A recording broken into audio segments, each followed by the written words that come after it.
என்ன தேவையோ அதை வந்து செய்து தர வேண்டும், புதிய தொழில்நுட்பங்களை அவர்களுக்கு சொல்லித்தர வேண்டும் அப்படின்ற அடிப்படையில் வந்து இந்த திட்டம் உருவாக்கப்பட்டிருக்கு. இது என்னென்னா மாதத்துக்கு 2 முறை ஒரு தேர்ந்தெடுக்கப்பட்ட கிராமங்களில் போயிட்டு 15 நாளைக்கு ஒரு முறை வந்து ஒரு கேம்ப் நடத்துவாங்க. அப்புறம் agriculture department, horticulture, agri engineering, marketing, அப்புறம் வந்து அனிமல் ஹஸ்பண்ட்ரி, கோஆப்ரேஷன் உள்ளிட்ட அனைத்து துறைகளினுடைய அலுவலர்களும் அந்த கிராமத்துக்கு போவாங்க. போய் அங்கே கேம்ப் போட்டு துறையினுடைய திட்டங்களை எடுத்து சொல்லி விவசாயிகளுக்கு என்ன தேவையோ அது அவங்களுடைய ஆலோசனைகள்லாம் வழங்கி தேவையான வசதிகளை வந்து செஞ்சு கொடுப்பாங்க. ஸோ வில்லேஜ் லெவல் கேம்ப் விவசாயிகளை வந்து அவர்களுடைய கிராமத்திலே போய் சந்திக்கின்ற ஒரு திட்டம். நெக்ஸ்ட், இதுவும் ஒரு முக்கியமான திட்டம், நிலமற்ற வேளாண் தொழிலாளர்களுடைய குடும்ப நலன் பாதுகாப்பு. இப்போ அதாவது பொதுவாக வந்து திட்டங்கள் விவசாயிகளுக்கு மட்டுமே இருக்குது, வேளாண் தொழிலாளர்களுக்கு திட்டங்கள் வேண்டும், அவர்களையும் வந்து முக்கியத்துவம் கொடுக்க வேண்டும் என்பதற்காக இந்த திட்டம் பண்ணியிருக்கிறோம். ஏற்கனவே வந்து முதலமைச்சரின் உழவர் பாதுகாப்பு திட்டத்தில் பல்வேறு நிதி உதவி கொடுக்குறோம். அவங்க குழந்தைங்களுக்கு படிக்கிறதுக்கு ஸ்காலர்ஷிப்பு, மெட்டர்னிட்டி பெனிஃபிட்டு, அதுக்கப்புறம் வந்து ஆக்சிடென்ட் ஆனால் அதுக்கு நிதி உதவி, அப்புறம் நேச்சுரல் டெத்துக்கு உள்ளிட்ட பல்வேறு இது கொடுக்குறோம். ஸோ அதில் வந்து அந்த விபத்து, மரணம், இயற்கை மரணம், இறுதிச் சடங்கு போன்றவற்றில் நிவாரணத்தை உயர்த்தி வழங்கியிருக்கு அரசு. ஸோ வழக்கமாக வழங்கப்பட 1 லட்சத்துலேருந்து 2 லட்சம் விபத்து மரணத்துக்கு அது மாதிரி ஒவ்வொரு கேட்டகரிக்கும் வந்து நிவாரணங்களை உயர்த்தி வழங்கியிருக்கிறது. ஸோ அந்த குடும்பங்களுக்கு இது பயனுள்ளதாக இருக்கும். அதுக்கடுத்து இயற்கை வேளாண்மை பரவலாக்கம் செய்திட 12 கோடி. இதில் வந்து இயற்கை வேளாண்மை ஏரியா எக்ஸ்பேன்ஷன் பண்ணுறோம். இயற்கை வேளாண்மை செய்கின்ற கிளஸ்டர் பேசிஸில் பண்ணுறோம். ஒரு தொகுப்பாக வந்து இயற்கை வேளாண்மை வந்து ஊக்குவிக்கப்படுகிறது. முக்கியமாக வந்து விவசாயிகள் வந்து கேட்டது என்னென்னா, எங்களுடைய பொருட்களை இயற்கை வேளாண்மை பொருட்களை வந்து விற்பனை பண்ணுறதுக்கு ஏதாவது ஒரு வாய்ப்பு ஏற்படுத்தி கொடுங்க அப்படின்னு நிறைய இந்த கருத்து கேட்பு கூட்டத்தில் கேட்டாங்க. ஸோ அதன் அடிப்படையில் வந்து அவங்களுடைய பொருட்களை வந்து நம்ம உழவர் மகளிர் சுய குழுக்கள் அவங்களுடைய இந்த பூமாலை வணிக வளாகம் இருக்குது, ஒவ்வொரு மாவட்டத்திலையும் இருக்குது, இங்கே வள்ளுவர் கோட்டத்தில் கூட இருக்குது. அந்த மாதிரி வந்து பூமாலை வணிக வளாகம் உள்ளிட்ட அரசு கட்டிடங்கள் வேறு எங்கெங்கெல்லாம் கவர்மெண்ட் பில்டிங்ஸ் இருக்குதோ அங்கே வந்து அவங்களுக்கு வந்து கடை வந்து ஏற்படுத்தி கொடுத்து அவங்களுடைய பொருட்களை விற்பனை செய்வதற்கு நாம் உரிய நடவடிக்கை எடுப்போம். அதுக்கப்புறம் வந்து மாணவர்கள், கல்லூரி மாணவர்கள், பள்ளி, மேல்நிலை பள்ளி மாணவர்களுக்கு வந்து இயற்கை வேளாண்மையில் அவங்களுக்கு ஒரு ஈடுபாடு உருவாக்கணுன்றதுக்காக வந்து அவங்களுக்கு கண்டுணர் சுற்றுலா, அவங்க வந்து ஃபார்ம் டூரிசம், யாரெல்லாம் ஆர்கானிக் ஃபார்மிங் நல்லா பண்ணிட்டு இருக்காங்களோ அவங்களுடைய ஃபார்முக்கு கூட்டும் போயிட்டு இந்த இளைஞர்களுக்கு வந்து இயற்கை வேளாண்மை மீது ஒரு ஆர்வம் வரும்படியாக ஒரு சுற்றுலா அழைத்து செல்லப்படும். அதுக்கப்புறம் வந்து நாலாவது பாயிண்ட் வந்து அந்த ரெசிடுவல் பெஸ்டிசைடு ஏதாவது இருக்குதான்னு. அதாவது இயற்கை வேளாண்மைனா பொதுவாக வந்து 3 வருஷம் பண்ணணும். ஃபர்ஸ்ட் இயர் வந்து பதிவு பண்ணிட்டு 3 வருஷம் தொடர்ந்து வேற எந்த மருந்து, ஃபெர்டிலைசர், பெஸ்டிசைடு எதுவுமே யூஸ் பண்ணாமல் பண்ணிட்டு 3வது ஆண்டு முடியல தான் வந்து அந்த இயற்கை வேளாண்மைன்னு சர்டிஃபை பண்ணுவாங்க. அப்படி பண்ணும்போது இந்த என்ஜிஎன்ஹெச் மதிப்பீடு பரிசோதனை பண்ண ரெசிடுவல் பெஸ்டிசைடு ஏதாவது இருக்கான்னு பார்ப்பாங்க. ஸோ அந்த பரிசோதனைக்கு கட்டணம் இது வரைக்கும் வசூலிக்கப்பட்டு வந்தது, இப்போ முழு மானியம் ஃப்ரீயாக வந்து பண்ணி தருவோம். நெக்ஸ்ட், இது ஒரு முக்கியமான இது, தமிழ்நாடு வேளாண் காடுகள் கொள்கை தயாராகிட்டு இருக்கு, அது கூடிய விரைவில் வெளியிட போகிறோம். அதில் வந்து என்னென்னா இப்போ ஹை வேல்யூ ட்ரீஸ், இப்போ சாண்டில்வுட்டு, ரெட் சாண்டர்ஸ், செம்மரம், மகோகனி, ரோஸ்வுட் இந்த மாதிரி மரங்களை விவசாயிகள் வளர்க்கலாம். வளர்த்து அவங்களே வந்து வெட்டி அவங்க வந்து விற்பனை செய்வதற்கு அந்த ஏதுவாக அந்த ஃபாரஸ்ட் ரூல்ஸ்லாம் வந்து அமெண்ட்மெண்ட் பண்ணுறதுக்கு நம்ம நடவடிக்கை எடுப்போம். ஏன்னா இப்போ ஃபாரஸ்ட் ரூல்ஸ்லாம் வந்து கொஞ்சம் கடுமையாக இருக்குது. ஃபாரஸ்ட் டிபார்ட்மெண்ட்டோட நம்ம டிஸ்கஸ் பண்ணிட்டு இருக்கிறோம். ஸோ எந்த அளவுக்கு வந்து அந்த விதிகளை வந்து மாற்றம் செய்து எந்த அளவுக்கு வந்து விவசாயிகளுக்கு வந்து ஏதுவாக விவசாயிகள் அவங்களுடைய நிலங்களில் இந்த மாதிரி மரங்களை வளர்த்து அதிக லாபம் பெறுவதற்கு என்னவெல்லாம் செய்ய முடியுமோ அதெல்லாம் வந்து செய்வதற்கு இப்போ ஃபாரஸ்ட் டிபார்ட்மெண்ட்டோட டிஸ்கஷனில் இருக்குது. கூடிய வரையில் இந்த வேளாண் கொள்கை வெளியிடப்பட்டு விவசாயிகள் வந்து இந்த மாதிரி உயர் மதிப்பு மரங்களை வளர்த்து பயன்பெற வழிவகை செய்யப்படும். அதுக்கப்புறம் இதுவும் ஒரு முக்கியமான அனௌன்ஸ்மெண்ட்டு, இப்போ பேக்ஸ் தொடக்க வேளாண்மை கூட்டுறவு சங்கங்களில் உரம் மட்டும் கொடுத்துட்ருக்காங்க, பயிர் கடன் கொடுக்குறாங்க. இப்போ ஃபார் த ஃபர்ஸ்ட் டைம் வந்து உரங்களோட சேர்த்து விதைகளும் கொடுக்க போகிறோம். விதைகள், அப்புறம் வந்து உயிர் உரங்கள், அது மாதிரி எல்லாமே விவசாயி அங்கே போனால் அவங்களுக்கு தேவையான எல்லா பொருளும் அங்கே பேக்ஸ்லேயே கிடைக்கும். இப்போ இது வரைக்கும் என்னென்னா உரம் மட்டும் அங்கே கிடைக்கணும், விதைக்கு வந்து நம்ம மறுபடியும் நம்ம அக்ரி டிபார்ட்மெண்ட் டிப்போக்கு போவார். ஸோ உரத்தை இங்கே வாங்குவார், அங்கே போய் விதையை வாங்குவார், இன்னொரு இடத்துல போய் மருந்து வாங்குவார், எல்லாத்தையும் ஒரே இடத்துல கிடைக்கிற மாதிரி இதுவும் பேக்ஸ்லேயே வந்து நம்ம விதைகள், இடுபொருட்கள் கிடைக்கிறதுக்கு ஏற்பாடு பண்ணுறோம். நெக்ஸ்ட், இது முக்கியமான திட்டம் ஹார்டிகல்ச்சர் டிபார்ட்மெண்ட்டில். இதில் என்னென்னா வந்து ஊட்டச்சத்து வேளாண்மை இயக்கம்னு ஒரு புது ஸ்கீம் லான்ச் பண்ணுறோம். இதில் வந்து நம்ம ஒரு 6 விதமான காய்கறிகள், தக்காளி, வெண்டை, கத்திரி, மிளகாய், கீரை வகைகள், இதெல்லாம் இதனுடைய விதைகள் வந்து 15 லட்சம் குடும்பங்களுக்கு வந்து நம்ம வந்து 75% சப்சிடியில் கொடுக்குறோம். இது மூலயமா வந்து காய்கறி உற்பத்தி அதிகமாகவும் அவங்கவுங்க வந்து ஊட்டச்சத்து மிக்க காய்கறியை வந்து சாப்பிட்றதுக்கான ஒரு வாய்ப்பை ஏற்படுத்தி தரப்படும். அது மாதிரி பழச்செடி தொகுப்புகள் ஒரு 9 லட்சம் குடும்பங்களுக்கு கொடுக்குறோம். பப்பாளி, கொய்யா, எலுமிச்சை இந்த 3 இது சீடு கொடுத்து அது வந்து அவங்களுக்கு வந்து பழச்செடி தொகுப்பு. அதுக்கப்புறம் வந்து பயிர் வகை தொகுப்பு 1 லட்சம் குடும்பங்களுக்கு தரோம். அதில் வந்து துவரை, காராமணி உள்ளிட்ட அந்த இதை வந்து கொடுக்குறோம். அப்புறம் காய்கறிகள் ஏரியா எக்ஸ்பென்ஷன், இதெல்லாம் வழக்கமான ஸ்கீம் தான் இது. நெக்ஸ்ட், இது மலைவாழ் உழவர் முன்னேற்ற திட்டம். இப்போ ட்ரைபல்ஸுக்குன்னு வந்து ஏற்கனவே சில ஸ்கீம்லாம் இருக்கு.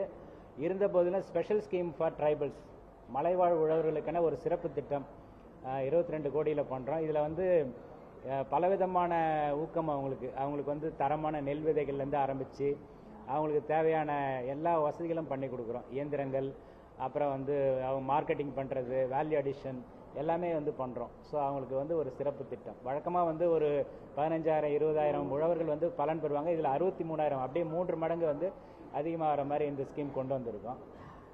அப்புறம் அதுக்கு அடுத்ததும் புதிய திட்டம் தான் தமிழ்நாடு முந்திரி வாரியம்.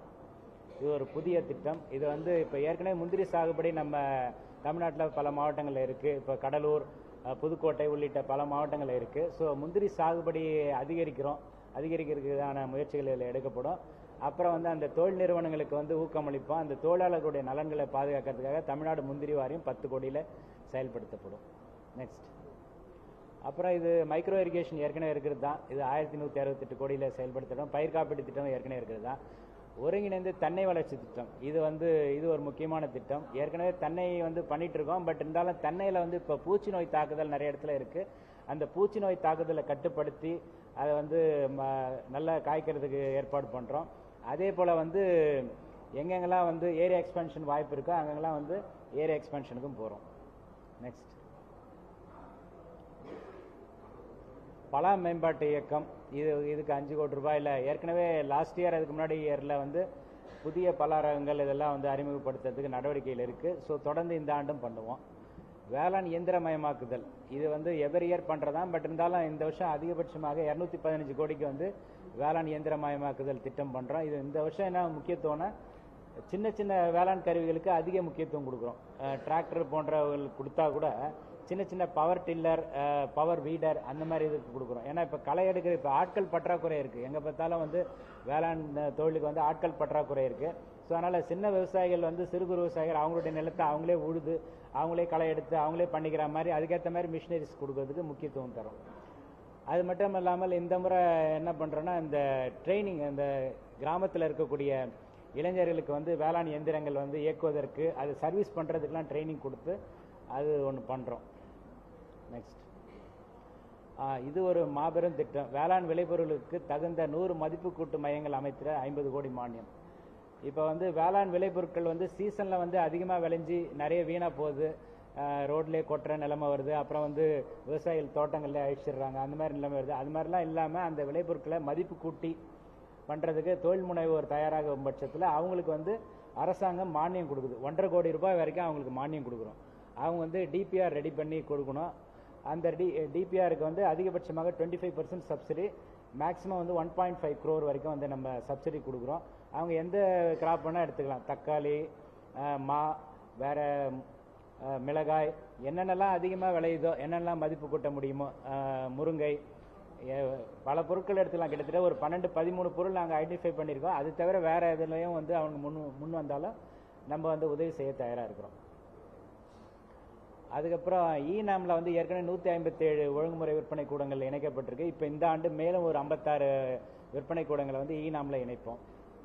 அப்புறம் அதுக்கு அடுத்த ஸ்கீமு, இன்னொரு முக்கியமான ஸ்கீமு, இதுவுமே ஃபார் த ஃபர்ஸ்ட் டைம் பண்ணுறோம். உழவர் சந்தை வந்து ஏற்கனவே 193 இடத்துல செயல்பட்டு இருக்கு. அந்த உழவர் சந்தையினுடைய காய்கறிகளை அருகில் உள்ள வீட்டுக்கே கொண்டு போய் கொடுக்குற மாதிரி, இப்போ ஜொமேட்டோ இதெல்லாம் கொண்டாந்து கொடுக்குறாங்க இல்லைன்னா, பிளிங்கிட் இதெல்லாம் வீட்டில் கொண்டாந்து கொடுக்குற மாதிரி இந்த உழவர் சந்தை காய்கறிகளை அவங்களுடைய வீடுகளுக்கே கொண்டு போய் கொடுக்குற மாதிரி ஒரு இது பண்ணுறோம். முதல் கட்டமாக 20 உழவர் சந்தை, நகரங்களுக்கு பக்கத்தில் இருக்கக்கூடிய 20 உழவர் சந்தை தேர்ந்தெடுத்து அந்த ஸ்கீம் பண்ண போகிறோம். அதுக்கப்புறம் வந்து இந்த புவிசார் குறியீடு, அது வந்து ஏற்கனவே வந்து நிறைய 35 பொருட்களுக்கு விண்ணப்பிச்சு ஒரு சிலதுக்கு வந்துடுச்சு. இப்போ இன்னும் மேலும் 5 பொருட்களுக்கு வந்து புவிசார் குறியீடு பெற நடவடிக்கை எடுக்கப்படும். நெக்ஸ்ட், ஆர்கானிக் இதில் வந்து விளைபொருட்களுக்கு சென்னை, தூத்துக்குடி, கோவை, மதுரையில் தர நிர்ணயம் தமிழ்நாடு அக்ரிகல்ச்சர் யூனிவர்சிட்டி மூலயமா இது ஏன்னா எக்ஸ்போர்ட் போகும்போது அவங்க வந்து அந்த குவாலிட்டி சர்டிஃபிகேட் கேட்குறாங்க. அதுக்கு வந்து கவர்மெண்ட்டில் ப்ராப்பராக லேப் இல்லை. ப்ரைவேட்டில் போகும்போது 30,000 40,000 நிறைய கட்டணம் வாங்குறாங்க. தமிழ்நாடு அக்ரிகல்ச்சர் யூனிவர்சிட்டி மூலிமா 4 இடத்துல வந்து சென்னை, தூத்துக்குடியில் போர்ட் இருக்குது, கோவை, மதுரையில் வந்து இன்னும் 2 சென்டரில் பண்ணி எக்ஸ்போர்ட் போகிறவங்களுக்கு வந்து இதில் கம்மியான விலையில், குறைந்த விலையில் வந்து நம்ம பண்ணித்தரதுக்கு ஏற்பாடு பண்ணுவோம். அப்புறம் வந்து அதுக்கடுத்து மிக முக்கியமான இது வேளாண்மையில் புதிய கண்டுபிடிப்புகள் டாக்டர் MS சுவாமிநாதன் ஆராய்ச்சி நிதினு ஒரு புதிய நிதி உருவாக்கப்பட்டது. இது வேளாண்மையில் பல பிரச்சனைகள், பல சவால்கள் இருக்குது. அதெல்லாம் வந்து யங்ஸ்டர்ஸ் கிட்ட கொடுத்தா அவங்களுடைய இதில் யோசித்து இது பண்ணி புதுமையான கண்டுபிடிப்புகளை ஊக்குவிக்கிறதுக்காக இந்த நிதி வந்து இன்ஸ்டியூட் பண்ணியிருக்கிறோம். அதுக்கடுத்து வந்து கால்நடை பராமரிப்பு துறை மூலமாக 5000 சிறிய அளவிலான பால் பண்ணை அமைத்துற தமிழ்நாடு அரசு 4% வட்டி மானியம் கொடுக்குது. அதுக்கப்புறம் ஆர்டி டிபார்ட்மெண்ட் மூலிமா 80,000 இயற்கை வள மேம்பாட்டு பணிகளுக்கு 2000 கோடி நிதி ஒதுக்கீடு செய்யப்பட்டிருக்கு. நெக்ஸ்ட், இது வந்து கோடை உழவு வந்து மானாவாரியில் இப்போ வந்து சாதாரணமாக மற்ற விவசாயிகளுக்கு ஏதோ ஒரு பலன்கள் போய் சேருது. மானாவாரி மழையை மட்டுமே நம்பியிருக்கக்கூடிய விவசாயிகளுக்கு எதுவும் திட்டம் இல்லைன்றதுனால அவங்களுக்கு வந்து கோடை உழவு செய்து ஊக்குவிச்சுற ஒரு ஹெக்டருக்கு 2000 ரூபாய் வீதம் கொடுக்குறோம். ஸோ அப்போ தான் கோடை உழவு செய்வார்கள். அந்த பெய்யக்கூடிய மழை நீரை சேமித்து வச்சுப்பாங்க. பூச்சி நோய் தாக்குதெல்லாம் கொஞ்சம் குறையும். அதுக்கப்புறம் ஏற்கனவே செயல்பாட்டில் இருக்கக்கூடிய முதலமைச்சரின் மண்ணுயிர் காத்து மண்ணுயிர் காப்போம் திட்டத்துக்கு இந்த ஆண்டு வந்து 142 கோடி மதிப்பீட்டில் தொடர்ந்து செயல்படுத்தப்படும். ஏற்கனவே செயல்பாட்டில் இருக்கக்கூடிய கலைஞரின் அனைத்து கிராம ஒருங்கிணைந்த வளர்ச்சி திட்டத்தில் ஏற்கனவே 10,187 கிராமங்கள் பண்ணிட்டோம்.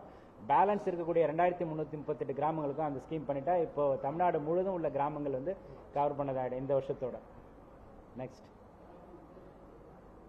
மக்காச்சோளத்தினுடைய தேவை நாளுக்கு நாள் அதிகரிச்சுட்டு வருது. ஏன்னா கால்நடை தீவனமாக இருக்குது, எத்தனால் உற்பத்திக்கு ரொம்ப ஹெவி டிமாண்ட் இப்போ மக்காச்சோளத்துக்கு.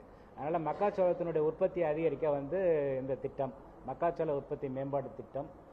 அதுக்கடுத்து வந்து எண்ணெய் வித்துக்கள் வந்து உற்பத்தி அதிகரிக்க எண்ணெய் வித்துக்கள் இயக்கம், சிறுதானிய பயிர்களுடைய உற்பத்தி அதிகரிக்க தமிழ்நாடு சிறுதானிய இயக்கம். அப்புறம் எல்லா ஸ்கீம்லையுமே வந்து SC/ST பிரிவினருக்கு கூடுதலாக 20% மானியம், வழக்கமாக இருக்கக்கூடிய மானியத்தை விட கூடுதலாக 20% மானியம் கொடுக்குறோம். நெக்ஸ்ட், சில தொடர்ந்து வந்து நெல் பயிரே சாகுபடி செய்து நிலம் வந்து வளமற்றதாக ஆயிடுது. இப்போ 3 போகம் பயிர் வைக்கிறாங்கன்னா கிராப் ரொட்டேஷன் இருக்கணும். ஒரு போகம் நெல்லுனா ஒரு போகம் பயிர் வகைகள் வேர்க்கல்ல, அதுக்கடுத்து நெல் போனால் பரவாயில்ல. ஆனால் 3 போகமும் நெல் விளையும் போது அது எல்லா சத்துக்களும் உறிஞ்சி வளமற்றதாக போயிடுது. ஸோ அதனால் மாற்று பயிர் சாகுபடி, ஒரு போகம் நெல்லுனா அடுத்தது வந்து பயிர் வகைகள், சிறுதானியங்கள் அந்த மாதிரி போகிறதுக்கு அதுக்கு ஒரு ஸ்கீம் போட்டிருக்கோம். அதுக்கடுத்து பருத்தி உற்பத்தி பெருக்க திட்டம், பருத்தியினுடைய ஏரியா எக்ஸ்பென்ஷன், ப்ரொடக்ஷன் ப்ரொடக்டிவிட்டி இன்க்ரீஸ் பண்ணுறதுக்கு. அப்புறம் முன்னோடி விவசாயிகளை வந்து நெல் உற்பத்தியில் முன்னிலையில் இருக்கக்கூடிய ஜப்பான், சைனா, வியட்நாம் போன்ற நாடுகளுக்கு சுற்றுலா அழைத்து சென்று அங்கே பின்பற்றுகின்ற தொழில்நுட்பங்களை அவங்களுக்கும் காமிச்சு அது மாதிரி பின்பற்ற நடவடிக்கை எடுக்கப்படும். அதுக்கப்புறம் கரும்புக்கு வந்து எப்போதும் இல்லாத அளவுக்கு 349 ரூபாய் வந்து ஊக்கத்தொகை, இதோட 3,500 ரூபா டன்னு ஆகுது. இதுக்கு 297 கோடி நிதி ஒதுக்கீடு செய்யப்பட்டிருக்கு. நெக்ஸ்ட், கரும்பு ஏரியா எக்ஸ்பென்ஷனுக்கு இந்த ஸ்கீம் 10 கோடி. கோடைக்காலம், இப்போ பொதுவாக வந்து கோடை காலத்தில் வந்து காய்கறிகளோட விலை ஏறிடுது. ஏன்னா காரணம் என்னென்னா உற்பத்தி குறைவு, தண்ணி பற்றாக்குறையினால வந்து அதிகமாக போக மாட்டுறாங்க. அது இல்லாமல் வந்து அதனால் வந்து விலை அதிகமாக போயிடுது. ஸோ காய்கறியோட விலையை குறைக்கவும் நுகர்வோருக்கு தொடர்ந்து காய்கறி கிடைக்கும் இந்த ஸ்கீம் பண்ணுறோம், கோடைக்கால பயிர் சாகுபடி திட்டம். இது வந்து சென்னையை சுற்றி இருக்கக்கூடிய ஒரு 10 மாவட்டங்களுக்கு முக்கியத்துவம் கொடுத்து அந்த காய்கறிகள்லாம் பெரும்பாலும் சென்னை போன்ற நகரங்களுக்கு வர்றதுக்கு ஏற்பாடு பண்ணுறோம். மற்ற மாநகரங்களில் அவ்வளோ பிரச்சனை இல்லை, அங்கேயும் தேவைப்பட்டால் அந்த மாநகரங்களை சுற்றி உள்ள இடத்துக்கும் பண்ணுவோம். இப்போதைக்கு இந்த கோடைக்கால பயிர் திட்டம் மெயினாக சென்னையை ஃபோக்கஸ் பண்ணி பண்ணுறோம். அங்கே மற்ற ஏரியாவுக்கும் வேறு ஸ்கீம் இருக்குது. நெக்ஸ்ட், பாரம்பரிய காய்கறி ரகங்கள், பாரம்பரிய நெல், பாரம்பரிய சிறுதானியங்களை ஊக்குவிக்கிறது போல் பாரம்பரிய கத்திரிக்காயில் நிறைய பாரம்பரிய ரகங்கள் இருக்குது, வெண்டைக்காயில் இருக்குது, அவரைக்காயில் இருக்குது. அந்த பாரம்பரிய காய்கறி ரகங்களை ஊக்குவிக்க ஒரு ஸ்பெஷல் ஸ்கீமு. அது மாதிரி ஸ்பைசஸ் அண்ட் காண்டிமெண்ட்ஸ், சுவை தாளித பயிர்கள், அதுக்கு வந்து சிறப்பு திட்டம், மிளகு, கொத்தமல்லி, மஞ்சள், அது மாதிரி ஜாதிக்காய், இதுன்னு அது மாதிரி அது ஏரியா எக்ஸ்பென்ஷனுக்கு வந்து இந்த ஸ்கீமு. அப்புறம் வந்து ராமநாதபுரத்தில், தூத்துக்குடியில், சிவகங்கையெல்லாம் வந்து சீமை கருவேல மரங்களை அகற்றிட்டு அந்த இடத்துல வந்து காய்கறி சாகுபடி பண்ணுறதுக்கு ஸ்பெஷல் ஸ்கீம். நெக்ஸ்ட்,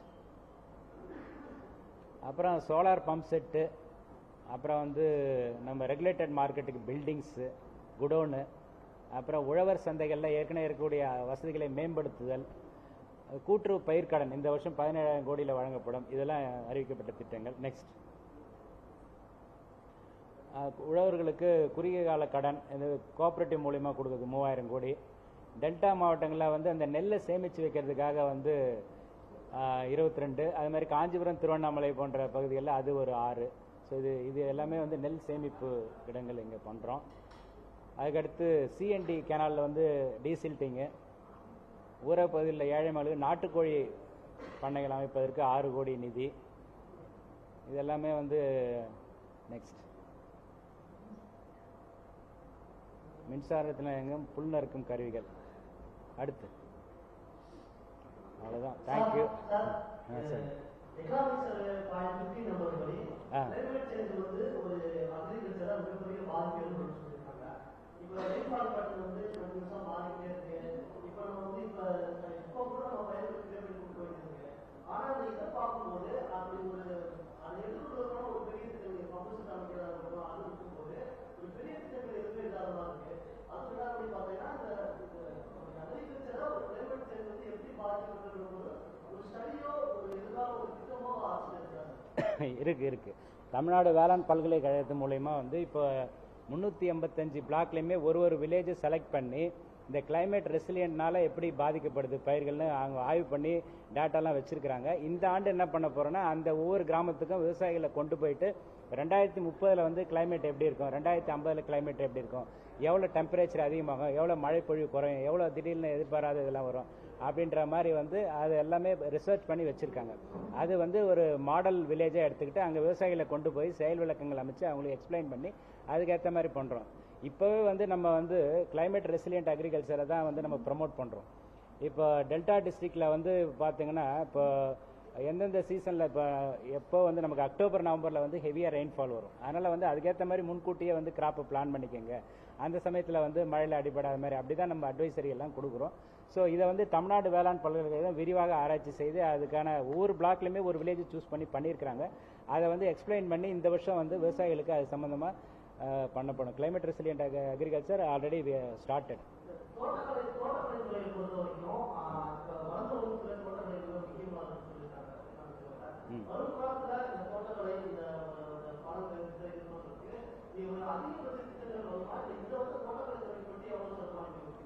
இல்லை, தோட்டக்கலைக்கு இப்பயே நிறைய முக்கியத்துவம் கொடுத்துருக்கோம். ஊட்டச்சத்து மேலாண்மை இயக்கம்னு ஒரு ஸ்கீம் போட்டிருக்கோம் இல்லைங்களா, அது முழுக்க தோட்டக்கலை தான்.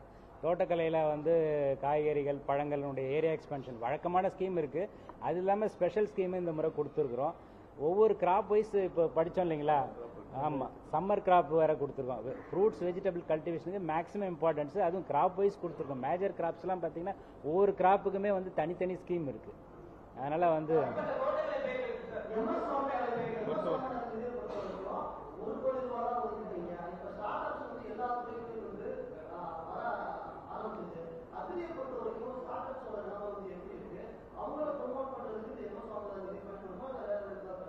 அக்ரி ஸ்டார்ட் அப்ஸுக்கு ஏற்கனவே ஒரு திட்டம் நடைமுறையில் இருக்குது.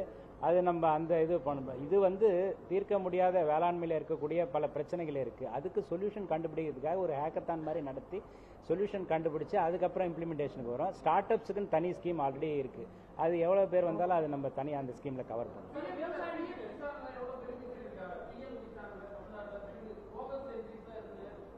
ஆமாம் ஆமாம்,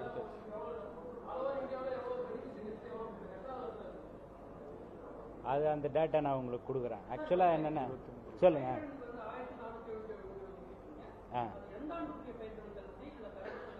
ஏற்கனவே 2021 வந்து பயிர்க்கடன் தள்ளுபடி பண்ணாங்க. அது 12,000 கோடிக்கு தள்ளுபடி பண்ணாங்க. அது 10,000 கோடி வந்து அந்த கோஆபரேட்டிவ் கொடுத்தாச்சு. பேலன்ஸ் பயிர்க்கடன் தள்ளுபடிக்காக அது ஏற்கனவே பண்ணதுக்கான இது தொகை பண்ணது இந்த அரசு வந்த உடனே பண்ணது.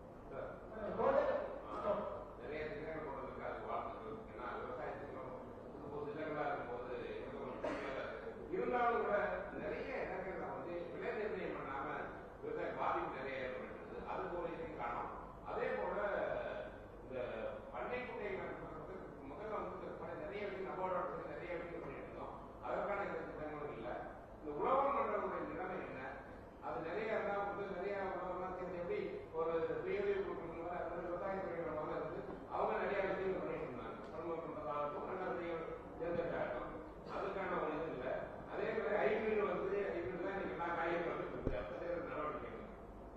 ஃபர்ஸ்ட் பாயிண்ட் என்ன கேட்டீங்க? விலை நிர்ணயம். அதாவது என்னன்னா, இப்போ வேளாண் பொருட்களை பொறுத்த வரைக்கும் ஏற்கனவே சில முக்கியமான பொருட்களுக்கு விலை நிர்ணயம் எம்எஸ்பி இருக்கு.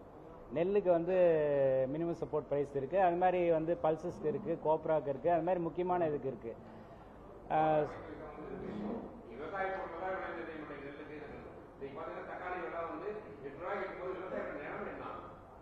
இல்ல அது விலை நிர்ணயத்தை பொறுத்த வரைக்கும் சப்ளை அண்ட் டிமாண்ட் தியரி, அதன் அடிப்படையில் தான் மார்க்கெட் ஃபோர்ஸஸ் தான் வந்து விலை நிர்ணயம் பண்ணுது. பட் இருந்தாலும் வந்து நம்ம எவ்வளவு தேவைன்னு கணக்கிட்டு அதன் அடிப்படையில் உற்பத்தியை வந்து நம்ம இது பண்ற மாதிரி நம்ம விவசாயிகளை கைட் பண்ணுவோம். ஏன்னா இதே வந்து தக்காளி வந்து 50 ரூபா 100 ரூபா போயிட்டாலும் நீங்க தான் கேட்பீங்க, என்னங்க தக்காளி இல்ல அதான் தக்காளி விலை 100 ரூபா போயிடுச்சு அப்படின்னு கேட்பீங்க. 5 ரூபா போனாலும் கஷ்டம் விவசாயிக்கு, 100 ரூபா போனாலும் கன்சூமர் கஷ்டம். ஸோ அதனால 2 பேருக்கும் பிரச்சனை இல்லாத வகையில் வந்து எவ்வளோ எந்த அளவுக்கு தேவையோ அந்த அளவுக்கு உற்பத்தி செய்து இது பண்றதுக்கு நம்ம நடவடிக்கை எடுப்போம். ஒருத்தர் ஒரு கேள்வி.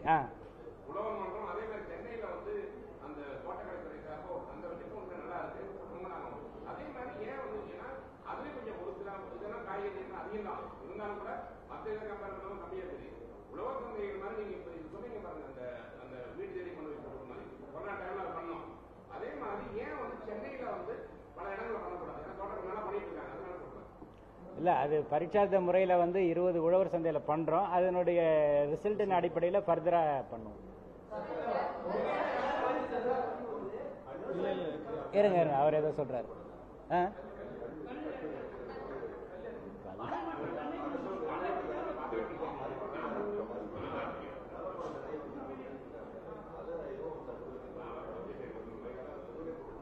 இல்ல பனை மரத்தை பொறுத்த வரைக்கும் நம்ம பனை வந்து ஏரியா எக்ஸ்பென்ஷன், பனை மரங்களுடைய எண்ணிக்கை அதிகரிக்கிறதுக்கும் பனையில மதிப்பு கூட்டப்பட்ட பொருட்கள் தயாரிக்கிறதுக்கும் சிறப்பு திட்டம் இருக்கு. நம்ம இந்த தமிழ்நாடு பாம் ப்ராடக்ட்ஸ் டெவலப்மெண்ட் போர்டோட சேர்ந்து நம்ம அந்த பனை மதிப்பு கூட்டல் பொருட்களை வந்து தயாரிப்பதற்கும் விற்பனை செய்வதற்கும் நடவடிக்கை எடுக்கும். அதெல்லாம் அது இப்ப நான் பதில் சொல்ல முடியாது, அதெல்லாம் பாலிசி மேட்ரு. நெக்ஸ்ட் உழவர் மன்றம்மா.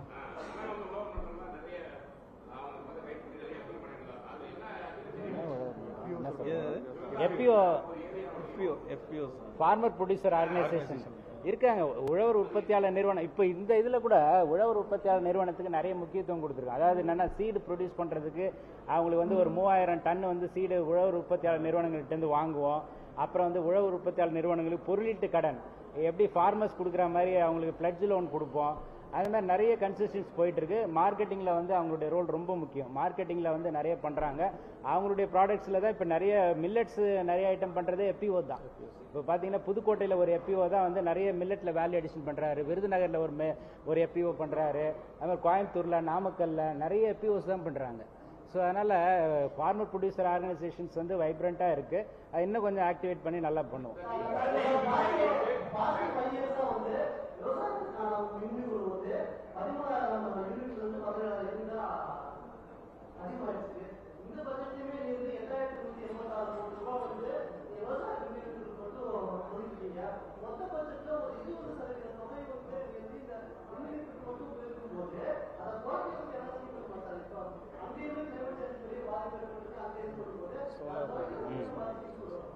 இல்லை அதுக்கு தான் வந்து சோலார் பம்ப் செட்டை வந்து நம்ம ப்ரமோட் பண்ணுறோம். அக்ரிகல்ச்சர் இன்ஜினியரிங்கில் வந்து சோலார் பம்ப் செட் வந்து மானியத்தில் கொடுக்குறாங்க.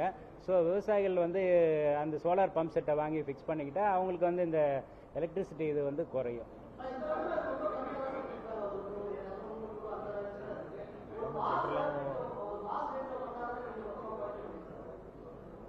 இல்லை அது வந்து இப்போ எவ்வளோ தேவையோ அதன் அடிப்படையில் பண்ணுறோம். ஃபேஸ்ட் மேனரில் அது பண்ணலாம். அவங்க ஏதோ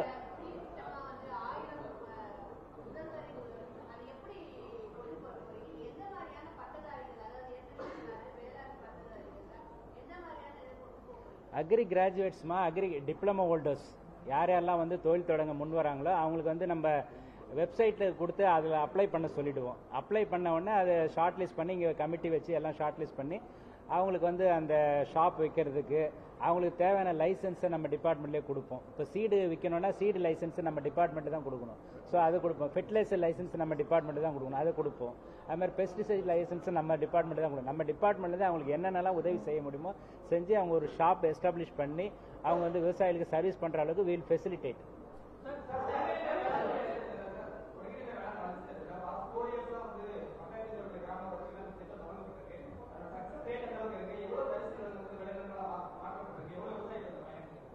$46,000 ஏக்கர் வந்து தரிசு நிலங்கள் விளைநிலங்களாக மாற்றப்பட்டிருக்கு. நிறைய விவசாயிகள் பலன் அடைஞ்சிருக்காங்க. நம்பர் நான் உங்களுக்கு அப்புறம் சொல்றேன்.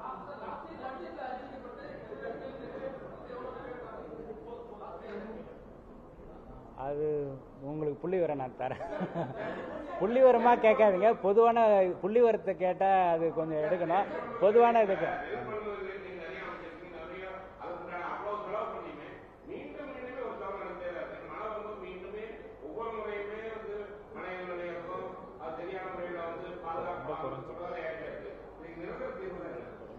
இல்ல இப்ப பாத்தீங்கன்னா கடந்த காலங்கள்ல இருந்ததை விட இப்ப ரொம்ப அது மாதிரி இன்சிடென்ட் குறைஞ்சு போச்சு. ஆல்மோஸ்ட் நில்லுன்னே சொல்லலாம். இப்ப வந்து எதிர்பாராம திடீர்னு வந்து மழை வந்தா அந்த மாதிரி ஏதாவது ஒரு நாள் வரலாமே தவிர முன்கூட்டியே நம்ம எல்லாம் மழை வர்றதெல்லாம் தெரிஞ்சா எல்லா நடவடிக்கை எடுக்கிறோம். அது இல்லாம இப்ப ரீசெண்டா திடீர்னு வந்த மழைலாம் கூட ஒன்றும் பாதிப்பு இல்லை. அது மட்டும் இல்லாம இப்ப இந்த ஸ்கீம்லயே கொடுத்துருக்கோமே 22 இடத்துல வந்து நம்ம இந்த ஸ்டோரேஜ் குடோன்ஸ் வந்து கட்டுறதுக்கு அது பாதுகாப்பா டெல்டா டிஸ்ட்ரிக்ட்ல அது மாதிரி திருவண்ணாமலை உள்ளிட்ட இந்த நார்தன் டிஸ்ட்ரிக்ட்ல இந்த முறை ஸ்கீம் கொண்டு வந்திருக்கோம். ஸோ ஆமா, அதனால வந்து இனிமே அந்த மாதிரி இன்சிடென்ட் நடக்காம பார்த்துப்போம்.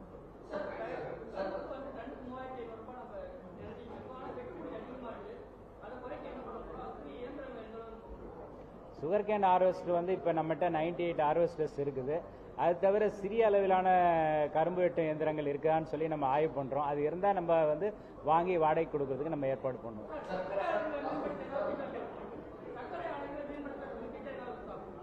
நடவடிக்கையில இருக்கு.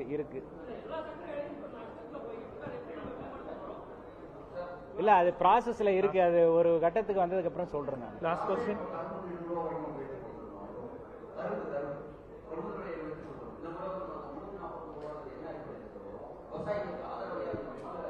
ஊக்கத்தொகை 215 கொடுத்துருந்தா இல்லைங்களா, 215 அப்படியே வந்து 349 ஆகுது. ஸோ ரவுண்டா 3500 ரூபா வரும் அவங்களுக்கு ஒரு டன்னுக்கு.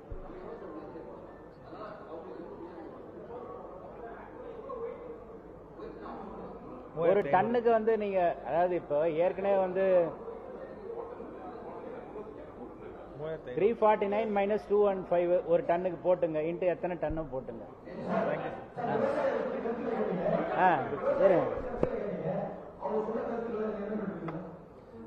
பெரும்பாலான கருத்துக்கள் இடம்பெற்றிருக்கு. அதாவது வந்து எது எதெல்லாம் முடியுமோ அதெல்லாம் வந்து கொண்டு வந்திருக்கிறோம். அதாவது பாத்தீங்கன்னா இதுல நிறைய இந்த நான் டெல்டா டிஸ்ட்ரிக்ட்டுக்கு எல்லாம் பேக்கேஜ் கேட்டது அவங்க தான். அதாவது டெல்டா அல்லாத மாவட்டங்களுக்கு எங்களுக்கு பேக்கேஜ் வேணும்னாங்க.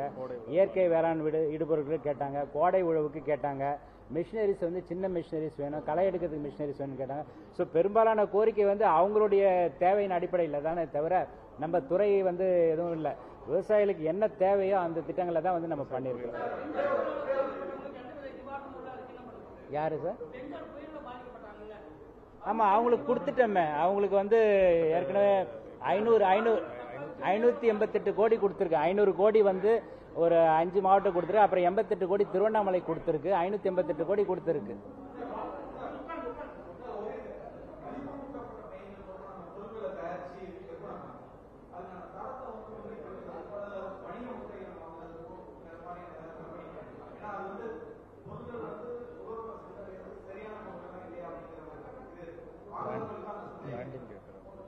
இல்லை, ஏற்கனவே நம்ம அக்மார்க் முத்திரை இருக்கு. அக்ரிகல்ச்சர் மார்க்கெட்டிங்கில் சான்று வாங்கிக்கணும். ப்ளஸ் வந்து நீங்கள் சொல்கிற கருத்து வந்து நம்ம கவனத்தில் எடுத்துட்டு will insist on the quality.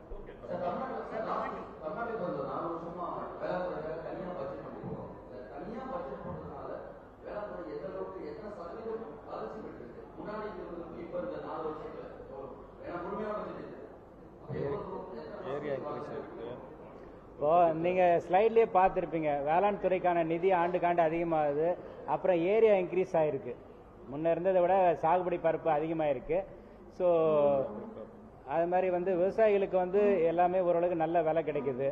அதனால் வந்து கண்டிப்பாக இந்த வேளாண் நிதி தனி வேளாண் நிதி இந்த கருத்து கேட்பு கூட்டங்களுக்கெல்லாம் போகும்போது எங்களுக்கு நிறைய பேர் வந்து நன்றி சொல்கிறாங்க. முதல்ல வந்து நாங்கள் கேட்ட கோரிக்கைகள் நிறைவேற்றப்பட்டதுக்கு ரொம்ப நன்றி அப்படின்னு சொல்கிறாங்க. ஸோ அதாவது விவசாயிகளுக்கு என்ன தேவையோ அது வந்து செய்து கொடுக்கப்பட்டிருக்கு. கண்டிப்பாக வளர்ச்சி பாதையில் தான் போயிட்டு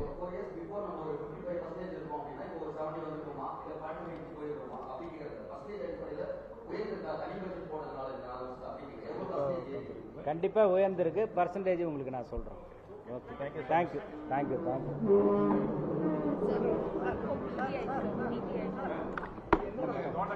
ஓ சாரி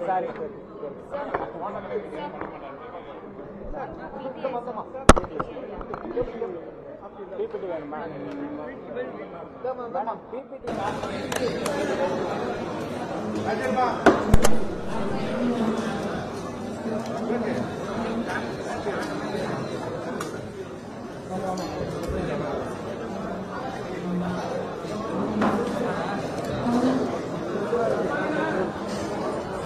வானத்தை பார்த்து